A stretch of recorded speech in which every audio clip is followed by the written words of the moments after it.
Thank you, thank you, thank you. There goes my only security through obscurity, right? Until now, no one could find me. Now my first name's been leaked.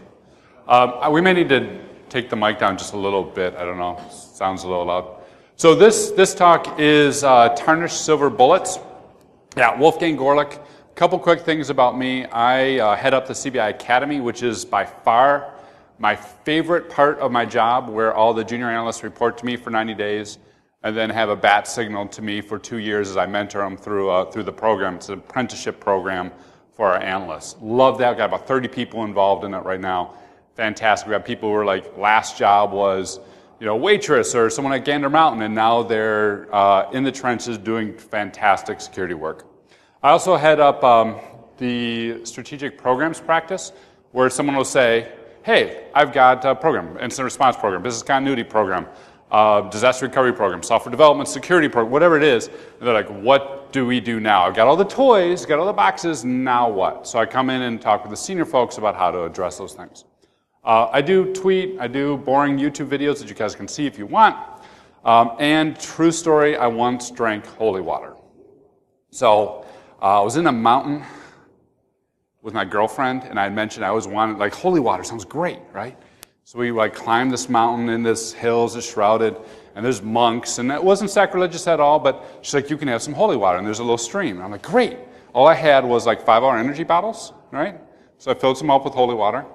Fast forward 2 months later, I'm dead tired. I'm out of coffee at the apartment because I travel way too much. I'm like, oh, 5-hour energy.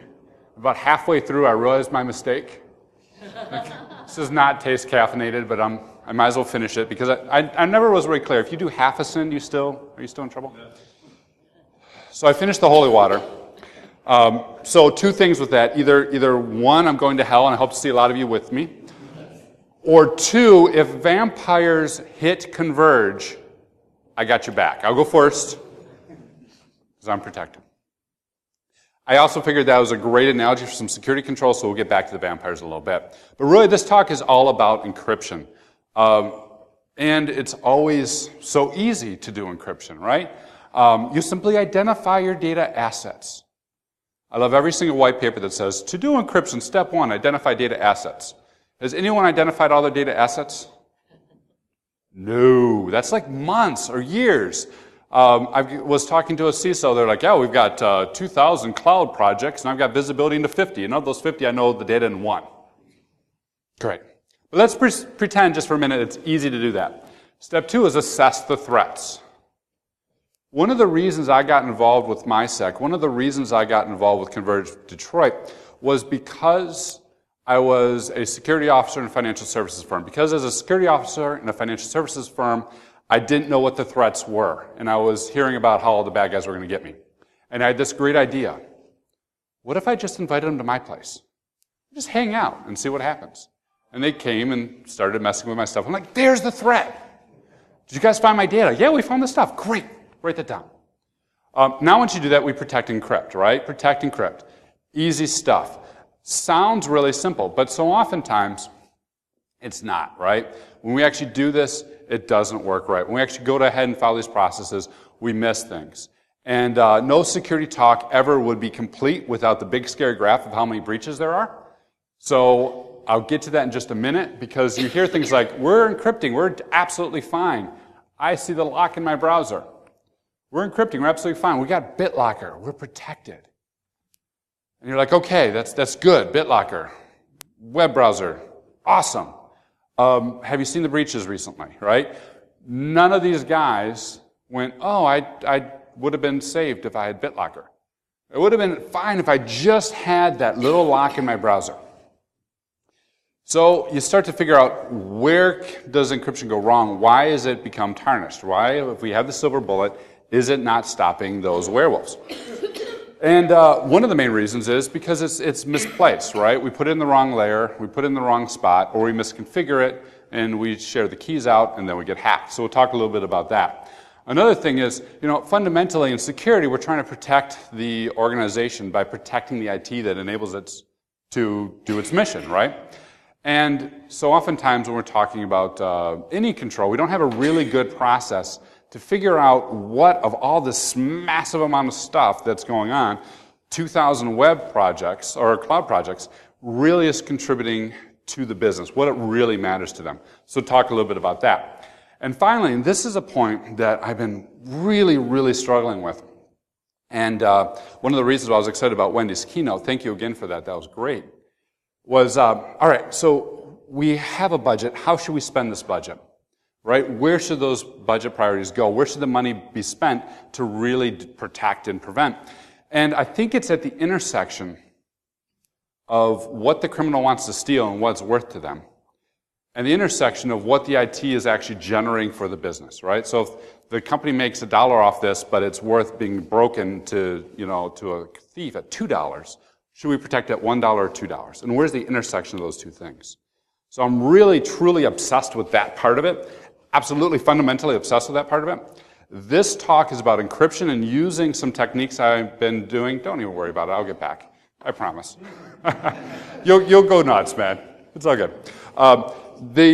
This talk is about how do I get to that intersection? How do I do it? And how do I do it with something, just one control? If I try to do all controls, we'll all go nuts, right? And we won't have enough time at Converge and be like, is Wolf still talking about what he's obsessed about? Yes, he is.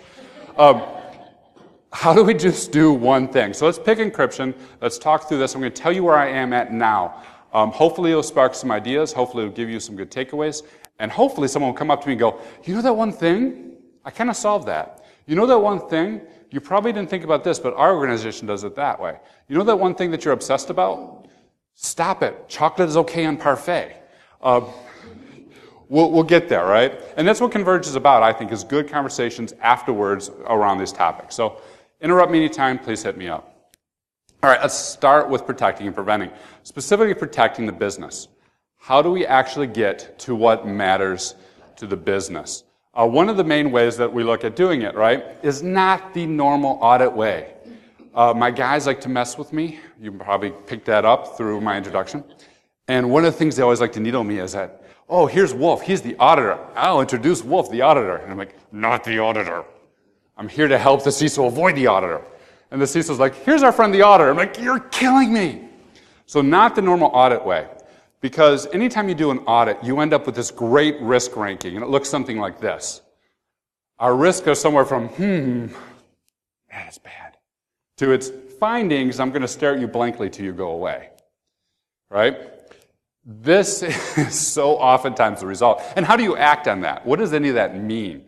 Right? What's the difference between as if at a low and at a medium? I don't know. But I think we've all seen reports that say, thou shalt implement technology X using a great graph like this. I want to get a little bit closer, a little more granular. I want to put dollars to it. One of the ways I like to do that is through business impact analysis, right? Which is where you start with your critical business activities. And then you go ahead and say, okay, what technology actually enables that? What people enable that? What are the people doing with that technology, and why does it matter to the business? Then you go ahead and calculate the value. And you estimate the value to the organization if it's disrupted. This is a fundamental concept in business continuity and disaster recovery. And it's a great way to have some conversation with the business folks to say, what do you do? And what happens, right, when you're done with your stuff? What servers are you really using when you're doing that thing, right? And then figure out, okay, that accounts for 1/3 of our business. If that was to go down because we got a denial of service, maybe we got a problem. Or someone sits down and they're like, you know what? I do my job. I love my job. It's a great job. If my job wasn't done for 2 weeks, no one's going to care. You're like, cool. I don't have to scare you. Thank you. I can spend my money elsewhere. One of the things that always comes out of this is the great difference in certain people's perspectives, right? Because they hear a term and they don't necessarily know what it is. So, for example, with the executive leadership, sometimes they're like, I know we're secure, we've got encryption, I've heard the word encryption, we must be safe. And it's not just executives, we all do this. I'll give you a good example. This happened just the other day, actually last week. Heard about a movie, I was going to go watch a movie with my girlfriend and our 2 kids. And she's like, we should watch this movie. And I'm like, what are the list of movies you want to watch? And she's like, da-da-da. And one was like Lego Batman. You want to see Lego Batman? Yeah, I heard that's good. Watch that one, not the one I saw. And the one she listed was like right under Lego Batman. And then the kids are talking, right, in the other room, and I'm making breakfast. It's Sunday morning. I like to make pancakes, so I'm making pancakes and washing dishes and everything. And they're talking about Boss Baby. Anyone see Boss Baby? Is that one good? Yes. Okay, I haven't seen that one. So I've heard Boss Baby, and I've heard Lego Batman in both contexts of this movie that we're about to see. And then I heard my daughter go, well, yeah, I don't really like animation. I'm like, all right, probably an animated movie, probably comedy, right? And again, this is like exactly the mindset. I've heard two things. And the movie was Zookeeper's Wife. Anyone heard of this? Okay, so those of you who have, where were you 2 weeks ago so you could have warned me? Did you see it or like it? Okay. I'm not going to spoil it for the rest of you guys because it gets better. Zookeeper's Wife. I said, and I quote, I like zoos. I like wives. I'm in for this movie. And my daughter looked at me kind of funny. She's like, you're in? I'm like, yeah. I'm like, maybe it's that. I'm thinking, was it like the Kevin James movie, Zookeeper? Right? Maybe he got a wife. Maybe it's a sequel. I'm thinking, maybe it's like Zootopia. Right? So I get in, and there's like all these old people. I'm like the young one in the room. And I'm usually called the Grandpa Mysek because I'm usually the old one in the room. I'm like, why am I the young? This is like animated movie? Yeah, no, it's not animated. I'm like, all right, well, at least it's a comedy, right? Well, I'm waiting for Kevin James. And it starts as a period piece. It's 1940s. And here's this wife, and she's riding along on this bicycle, and there's a camel following her, and it's all this fun stuff. And next thing you know, they shot the camel. And then they were in Nazis. And there's like an entire Nazi movie. And my daughter's crying, and my girlfriend's crying, and I've got the popcorn, and I've got my little like Moscow Mule, and I'm like, just wanted a fun weekend movie. And I'm like, I go to my daughter, I'm like, why didn't you tell me? I said, I like zoos and I like wives. You could have warned me. I said Nazis. Like, ugh. She goes, well, I thought you knew. And we always think we know. Every single time I'm in an office building, right, high rise, and I turn to the CEO, and I'm like, or the CISO, and we're like, are you secure? He's like, yeah, we've got zoos and we got wives. I'm like, yeah, we're secure. and then we turn to the director in the next meeting, he's like, so about that thing. Yeah, it really doesn't work. We got BitLocker, but everyone knows the keys. We get HTTPS, but it's the wrong version of TLS. Yes, it's AES encrypted, but we're really using kind of like the key is everywhere, and all the developers have it. Right? Never reality. But this is the way that most people go through the world. You hear one thing and you move forward. So we have to get down to how the business really works. Simple business impact analysis, we usually describe it and define it with a diagram this simple, right? Here's the facilities you need, here's the technology you need, here's the people you need, and then we tag a dollar value to it. This particular process contributes $3 million to your bottom line every single year. If it gets disrupted, it's $100,000 a week. And then we can have a great conversation about how are we going to stop $100,000 from being lost a week versus, Mr. Manufacturer guy, you've got a CVE on your ICS thing. We have to patch it. I know it's Windows XP, right? And the guy's like, get out of my office. So business impact analysis. Next thing we do is data flow analysis, which is document the flow for the business process, develop the IT system, map out, right? Go down one level and map out that IT. And then start showing what we need to protect and prevent. PCI DSS loves this, so does HIPAA. Every time you hear cardholder data environment, this is what I'm talking about. You map out your data flow, and you show how the data moves throughout the system. Because when we know how that data is moving, right, when we know how the carriages are getting to the castles, we can then figure out how we need to protect those routes. When we don't have that visibility, we have to protect all the acreage, right? The route versus the acreage, a lot different when you're trying to focus in your security spend and your controls. So we do this with PCI all the time. We do this with HIPAA all the time. I'm going to pick on Paul because Paul's in the audience. I was at RSA, and I was in Uber at RSA, which is always fun going through San Francisco traffic. And I get a text message. Paul texts me all the time. He's like, guess what I found? I got good news and bad news. I'm like, okay. He's like, you know that conversation where they said everything was fine? I'm like, I know where this is going. He goes, yeah, it's not fine. It's like I was sitting down with the controller, and you know that they're like, here's the data flow, and it's all in this folder. And I said, yeah? And he goes, can you get to that folder? No, that folder's secure. All right, so I'm on guest Wi-Fi. Could I get to the folder? Absolutely not. What UNC is it? Boink.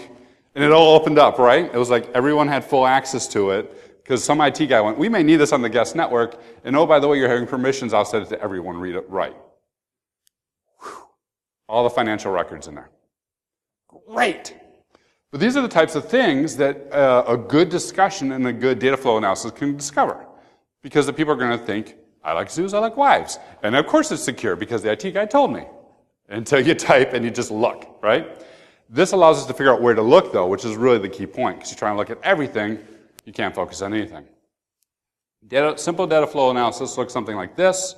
Shows some of the components. In this example, we've got, a storefront, we've got online shopping, some firewalls to get back to our point of sale system, to our card processor, and a back-end data warehouse.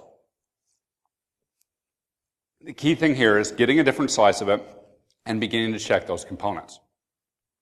Now, once we have that, we have the business diagram, we have the data flow analysis, that's when I argue we should do a control analysis, right? Then we look at the specific technical controls on an IT system. Couple things about that. One is, anyone ever do a capability maturity assessment, right? And you get asked, the critical security controls says, thou shalt do data loss prevention on all perimeter devices for classified data, right? And you're like, okay, do you do that? And you're thinking to yourself, I kind of do. I do over here, do it over there. And they just give you one option, like yes or no, or yes and sorta and no. And you treat every single technology the same, right? When we get to something like the expense and depth that Wendy mentioned, it's usually because we're trying to protect everything with that same control and that same broad brush. If we instead say, okay, here's what really matters to the business, and here's how that data flows, here's those supporting data systems, let's just look at those controls. We can get a much more granular view into it. Moreover, what's really important about this is then we don't say, okay, let's pick controls, something easy, like let's do the combination of ISO 27002 and NIST 53. That should be simple, right? No, just like what are the key things that we really need to worry about that would really move the needle?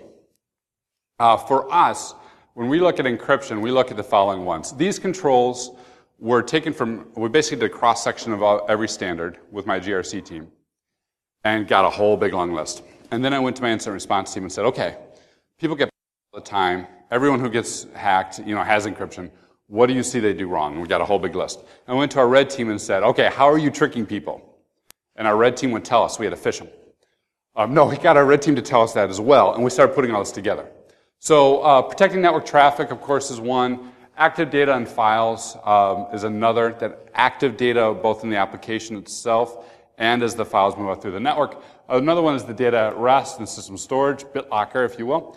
The applications in use, which is, so example, if you've got a point of sale system, does it have that credit card decrypted in memory? So if you're sniffing the memory, could you grab it and get it out of there?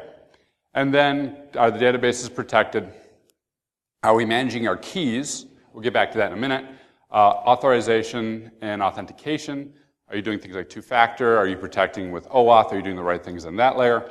And then finally, do you have an entire program that checks all this and makes sure that the right pieces are in the right place, and that as the business changes, you're adjusting those plans to the business, and that as you're doing these things, you're actually making sure that you're still using the right versions of encryption and what have you. So we came up with the following 8 levels of controls, right? Not a million.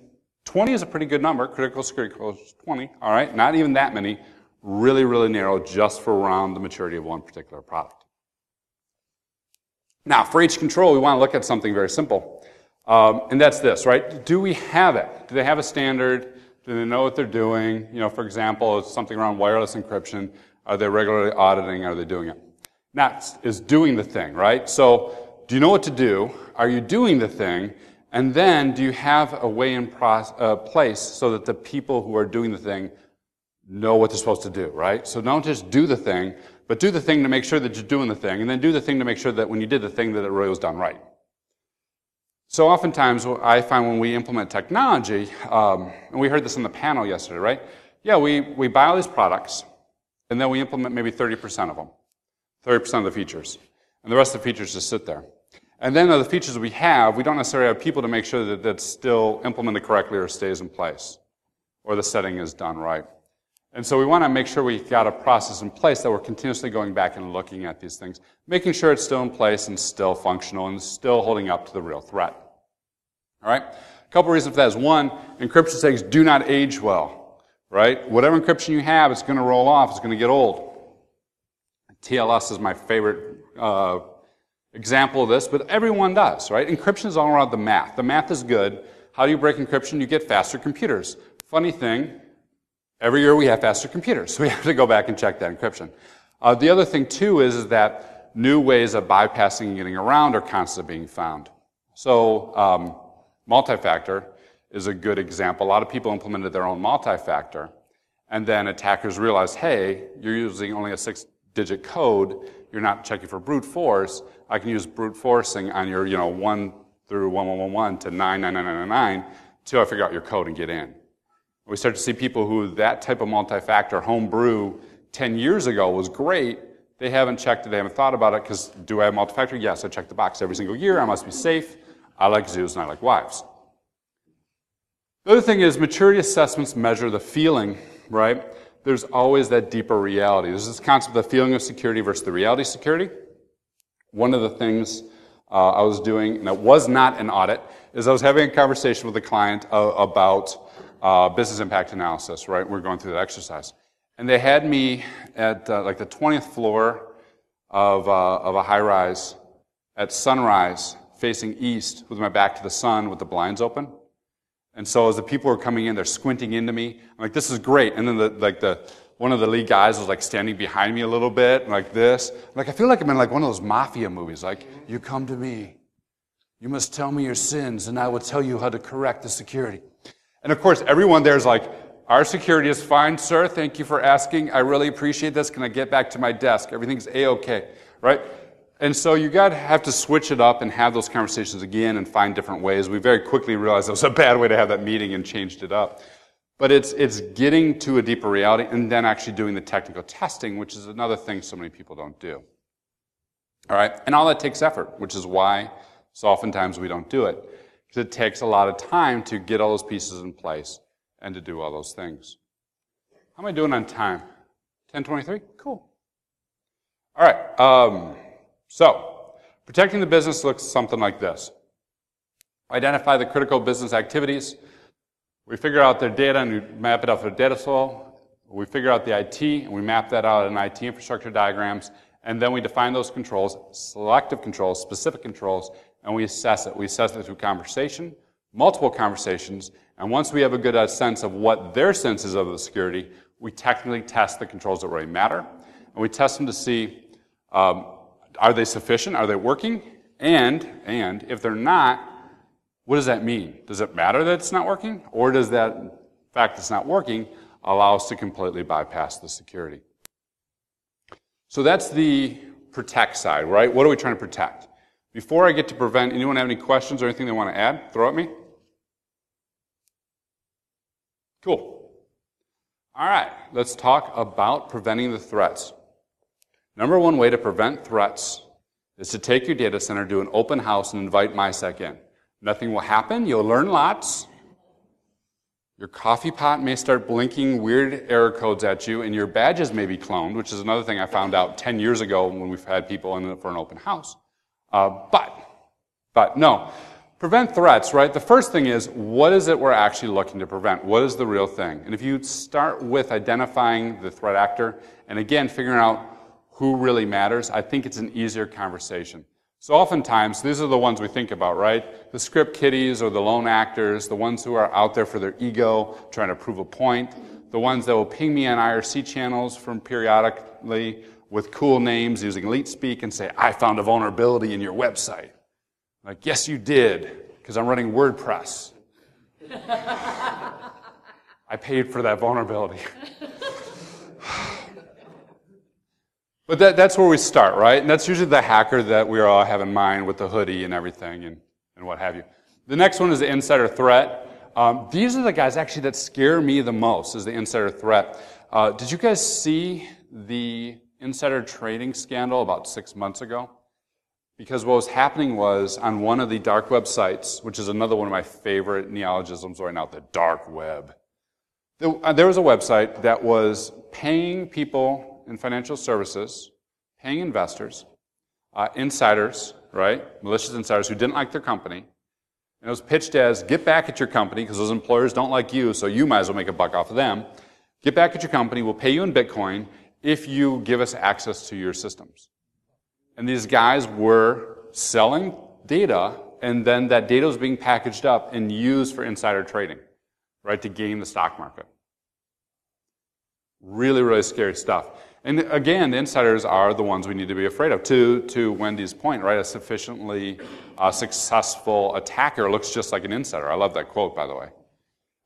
And how do you know? You have no idea, because insider threat is very, very hard to detect. Next one's hacktivists. I love these guys, anonymous, group actors. They're driven by a cause. They're trying to break into your system for a reason. When Op Wall Street happened, we had the reverse. We had a guy who was on the IRC channel with Anonymous, and he was feeding information to the rest of us, like, hey, Bank of America, are you on? Yeah, we're on. They're about to get you next. Okay, good. And I sat there like, I'm ready. Come on. Take me in. And they didn't go after me, so I was okay. Guess I didn't have enough money. But Anonymous, cyber criminals is the last one, right? The organized crime, the financially motivated guys. And these cyber criminals are the largest, fastest growing segment. Cybercrime has now exceeded drug crime in terms of annual revenue. So, well-funded, well-motivated. Ransomware, what have you. And then finally the nation states, right? Russia hacks us. No, they don't. China hacks us. No, they don't. We hack everyone else. I didn't say that. But those nation state APTs and everything else we hear about all the time in marketing literature. So when you think about it, when trying to map the business and transition to the threats, right? And when you're up at night wondering what's going to get me, and you're sitting there wondering where are the bad guys coming from? Where's the attack coming from? Is my firewall right? Is my security controls in place? They said that they can't get to that folder and open Wi-Fi. Can they get to that folder and open Wi-Fi? I think it's helpful to stop and look at where a lot of the attacks are coming from. So this following research was from 2016, looking at active reported breaches and the percentage of those breaches by source. Nation state, only 4%, not as much as we would have thought. Insider threat, 4.2%, way below what we thought, which makes me think it's probably being underreported. Hacktivists, 11.3%, right? 11.3% of the time they're getting attacked, that's a hacktivist, it's anonymous, who's defacing a website or doing something. A big chunk, but if you look at what they're doing, it's usually not something that directly impacts business operations, which is good. Although there are now food manufacturers who are very concerned that PETA-like groups will get in and turn off HVAC systems. You guys saw my food fight, that was one of the threat models we were very concerned about, is these folks using vulnerabilities in the processing system to make a point. To date, we're not seeing that, thankfully. The great majority of it, 80% cybercrime, right? 80% of all the breaches last year driven by cybercrime. So that's what it is. Now, what's interesting about this, back to zoos and wives for a minute. In Paris, a rhino was poached. Did you guys see this news? They broke into a Paris zoo. Paris is a lovely city. Who's going to break into a zoo? They broke into a Paris zoo, and they took the horn from one of the prize rhinos. And when I first saw that, I'm like, why would you do that? It's something you would think would be like, in Africa or maybe not necessarily in a major metropolitan area, something that would be maybe a little more high risk for crime. I mean, who's going to go after a rhino horn? And it was really bothering me, so I looked into it a little bit further. Rhino horns, sold on the deep dark web with Bitcoin. Rhino horns go for $25,000 an ounce right now, right? $25,000 an ounce. The price of that horn on the black market was roughly $350,000 US. Here's a zoo with a rhino. If you would replace that rhino with $350,000 in gold, do you think they would have just had a regular fence around that with maybe CCTV in distance? No. But these people are thinking about, here's a rhino, we're going to protect and care for the rhino like a rhino. Very much the same thing happens within our organizations. We've got this great asset to a criminal that's worth $250,000. that to us is just data. If you look at Anthem, the Anthem breach, I calculated that out and looked at the price in the open market for that data. Over $4 billion if they got full market value. $4 billion. If they knew that they had $4 billion in one database, would they have protected the same way? Right? When you start thinking about what cybercrime does and what it means to the criminal versus it means to us, it gives you a different lens to figure out where we should be putting our security controls and our security spend. And I personally find that very fascinating, which is again why I'm obsessed with this. How do we figure that out? One of the things we can look at, hey, where does the organization generate value, which we already talked about, and then where are the criminals financially motivated to attack? Some prices on the open market is $10 for credit cards right now. Why? Doesn't it seem low? Whenever I say that, someone's like, only $10? They can send my credit card at $10? Yes, because everyone and their brother's credit cards have been stolen, so supply and demand, that prices went way down. Personal identity, $20 again, huge lot of it right now. The most valuable personal health information, $60 per health record. Down from 100. Again, because of the breaches going on. But at 100 or 60, you got a lot of people with a lot of rhinos. And we're just thinking, well, what's the big deal? It's just some health information. The security controls we need to put in place are much, much different, depending on what the people are motivated to do. Any questions on that before I go forward? Yeah, hit me.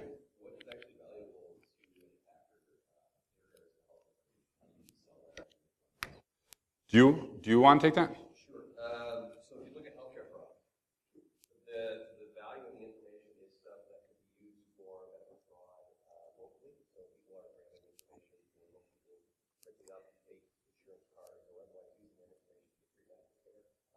Also, they often include financial needs. So might include medical records. Quite often there's a social security number, name, address, all that. So the health information, just in that right there, fraud is very valuable. And then also, it's a big batch that might include VIP. The VIP piece in that 7 data might be very valuable as well. So there's kind of a process there with the personally identifiable. Yeah, because PHI includes PII plus.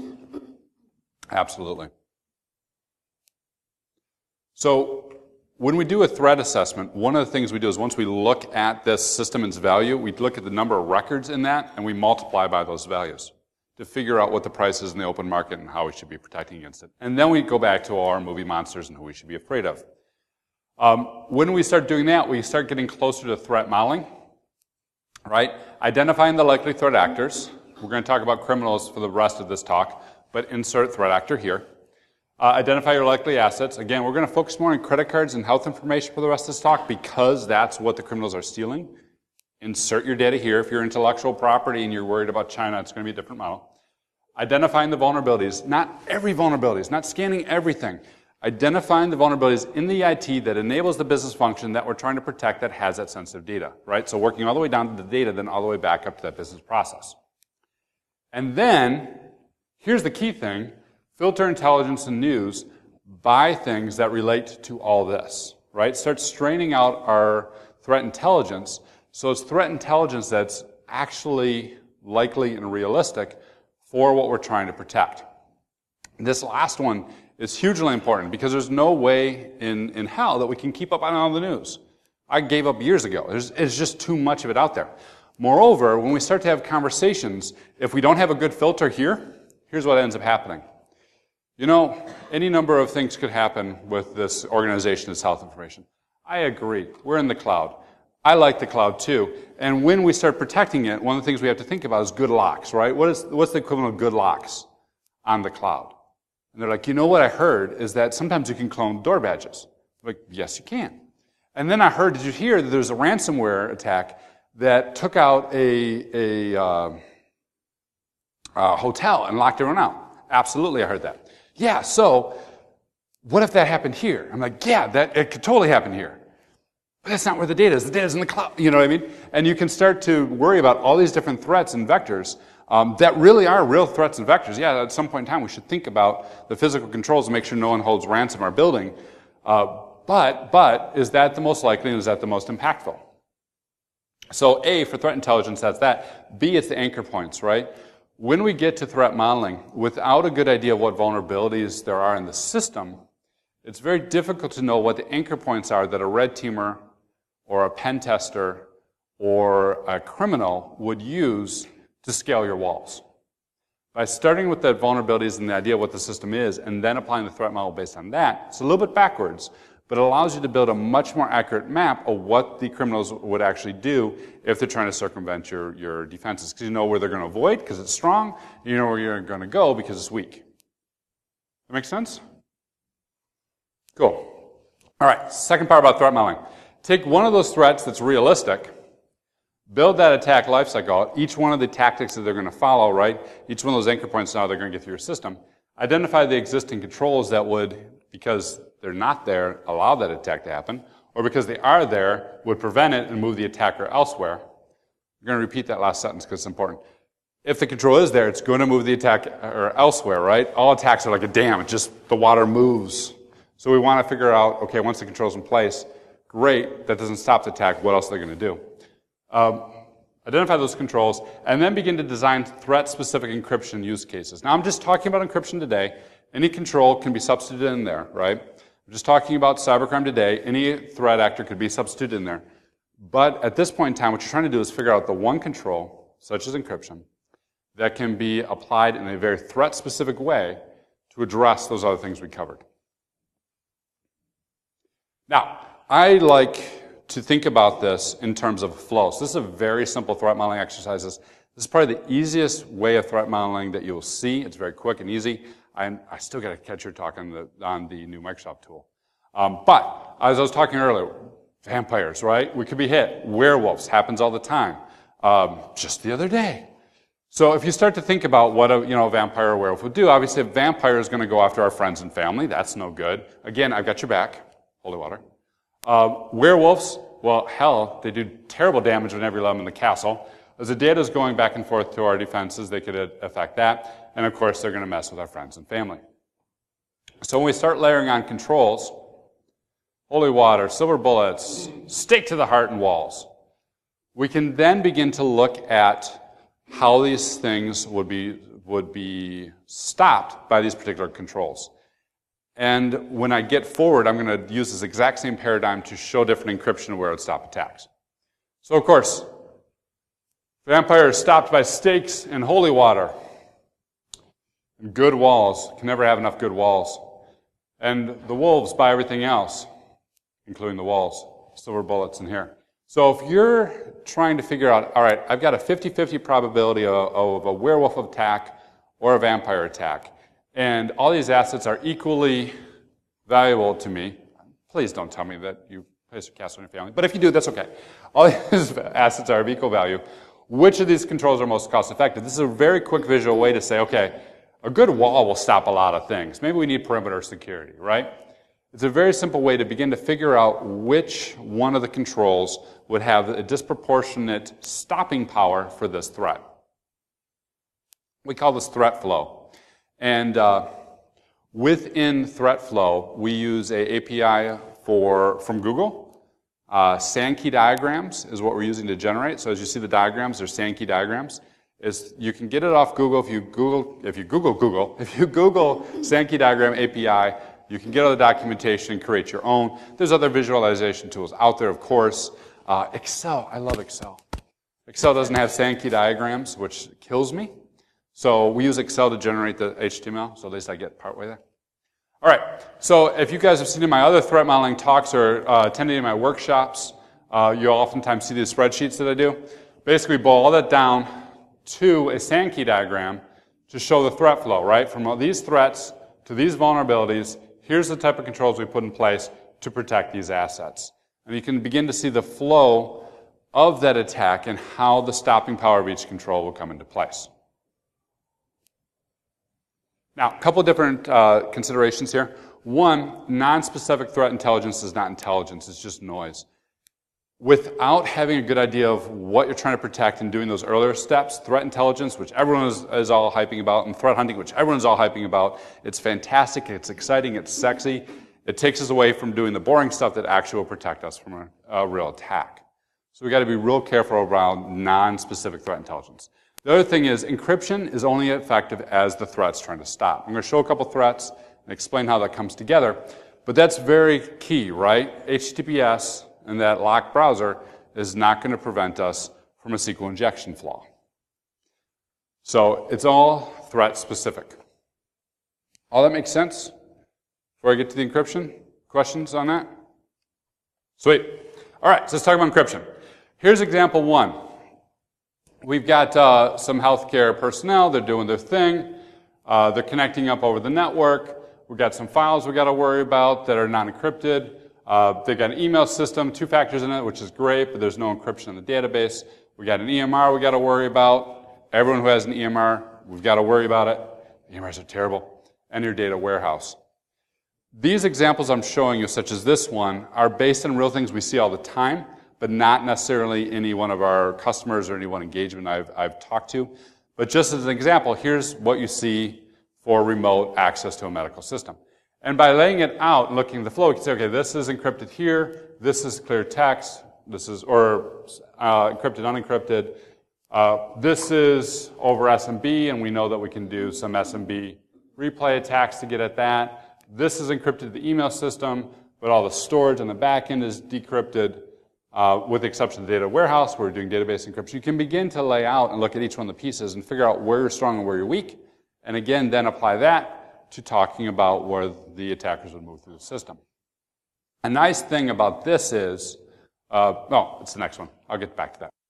So when we lay it out, the threat flow looks something like this, right? For our insider attack or our remote attackers, trying to do something like stride, disclosing information, elevating privileges, spoofing identity, taking advantage of misconfigurations.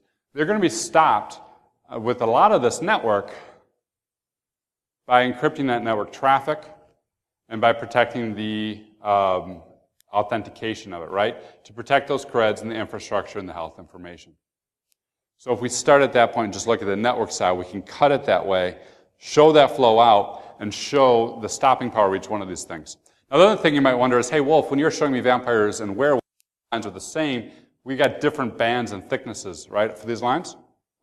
One of the things that we try and show visually is the number of records. So if we take the number of records, multiply it by that dollar value, and figure out the dollar value risk, we increase that band size proportionally. So, for example, if they're getting in and bypassing authentication, maybe they can get a couple records, but if they get in and sniff all the network traffic, they're going to get a significantly more amount of records, right? So we can visually show what that risk is. So coming out of this, we can begin to make some suggestions on where to spend and where to make improvements.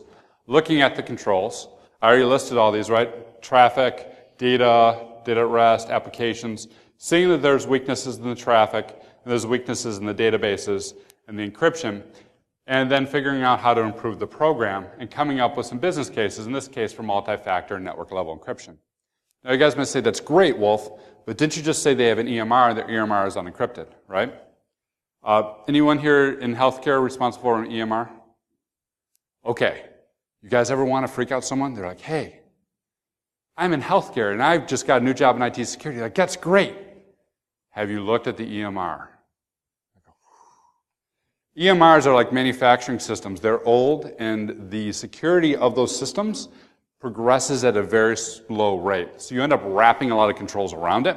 And whenever you're in a situation where the vendor isn't going to make the improvement, you don't want to be sitting down at the end of the engagement or at the end of your internal assessment with your boss and going, hey, look, we really need to fix the EMR. And the guy's going to go, yeah, that'll be 10 years. This has been a great job. Good, kudos for you, gold star. Talk to me in 10 years, right? We want to focus in on areas where we really can make solid improvements. And for the technology we just looked at, and the controls and the weaknesses, that network level is already there, right? All the technology is there. As they like to say, the inches we need are all around us. We just need to configure it, which is a much easier way to make some good strides and tackle that risk. Next thing is payment systems. Here's an example payment processor. You've got some customers, they're coming in over a firewall. It's unencrypted because that's the old design pattern, right? Decrypted out to the edge and unencrypted internally. We've got a payment system, so they're doing some shopping and they're storing the payments. The payment system's going down to the payment processor. That's going out to the data warehouse where it's all being stored and whatnot. Got some authentication uploading here, and we lay out all the steps as the process goes through that flow. One of the things that was interesting with this type of flow is you can begin, once you map it out, to see the weaknesses and have those conversations. You can basically do paper pen tests. So for example, we're doing one similar to this, and I was looking through it, and the one we were talking to actually had two different legs, one for internal employees and one for external. And I was looking at it, and I'm like, so they're both web. And they're over two different firewalls? Yep. And they're encrypted. Oh, totally encrypted. Okay. What about if he doesn't put in the S? What happens? And it's like, why would anyone do that? I don't know. Let's try. Open up the laptop, try, unencrypt it. Then it gets worse. He picks up the phone, he talks to his guy. He's like, hey, the guy, yeah? What if they don't put in the S? And the guy goes, there's an S?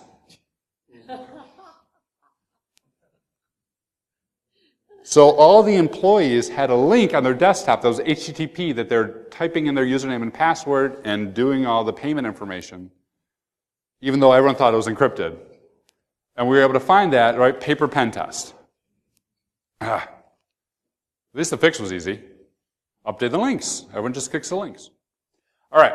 Once you have that, we can begin laying out the model. We can notice, hey, look, the data is not encrypted in the databases. That's going to allow you to get the cardholder data. The active data in files.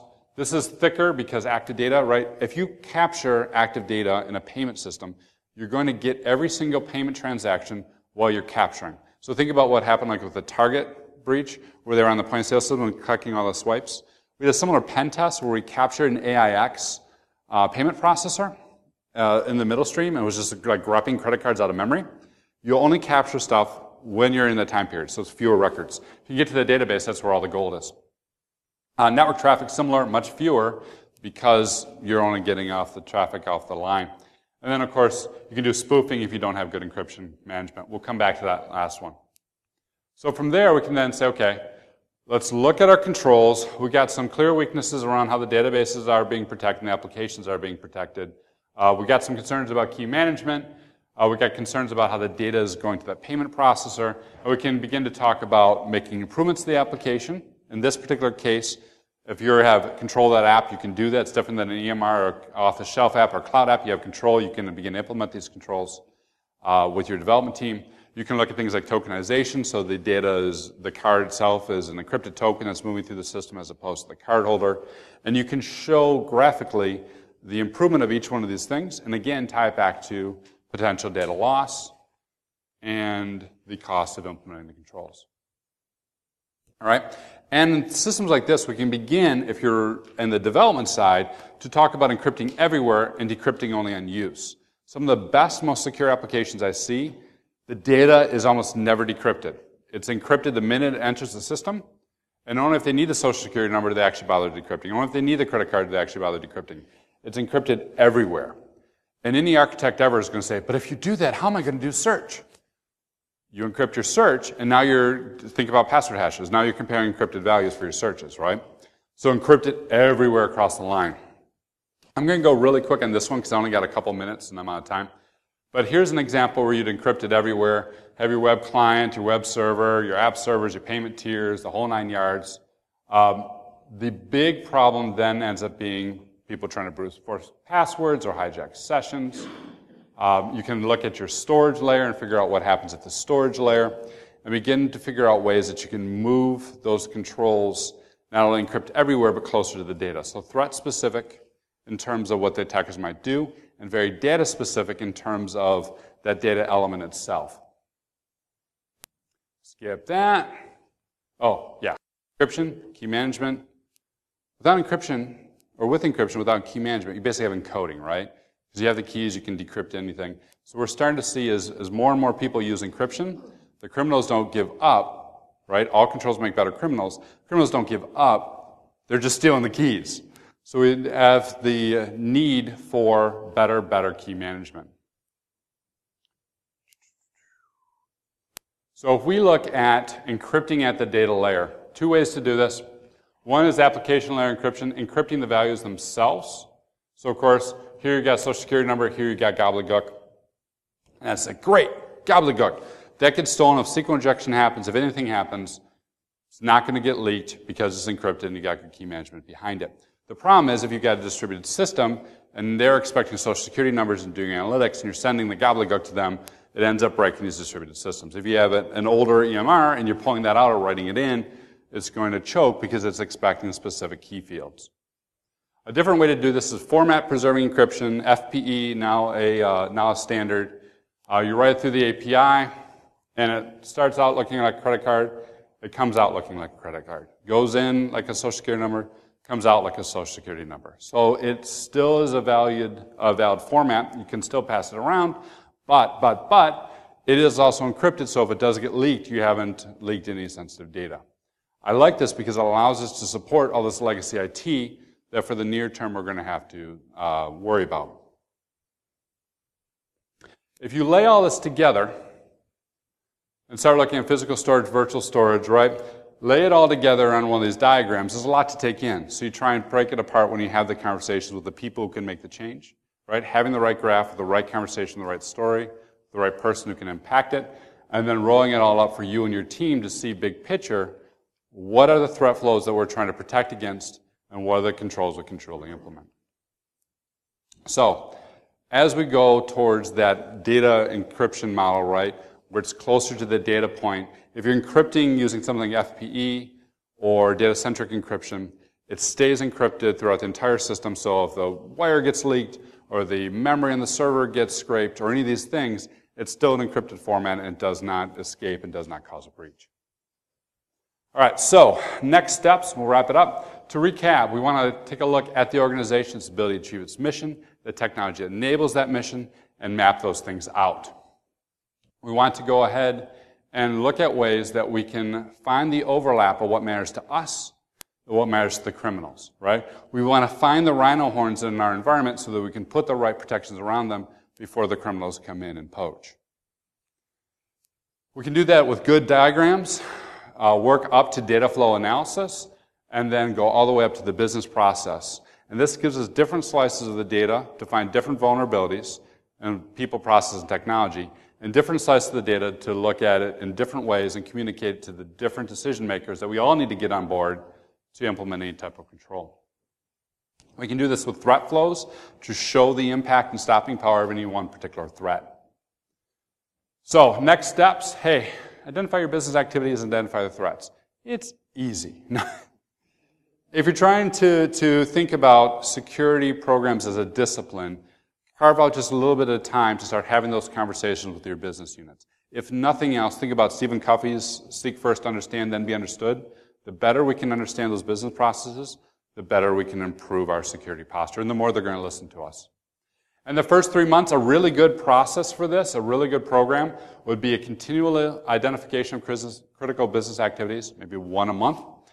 Identify those data flows and map it all the way down, and continuous data modeling. Again, maybe one a month. So you're constantly getting better visibility into these two domains. And then finally, within 6 months, have a practice of doing this modeling and have a good discipline so that you can understand the business and the threats better and you can act out of the intersection of both. And then 6 months and 2 days, please send me an email and tell me how you did this. Because we really need good insight and good input from all you guys in the world to make this process work and to get better at securing our organizations. Okay, here's my contact information. You guys want to reach out to me. I know I'm a little bit over time, so thank you very much. I'll be here for the next couple of days if anyone has any questions.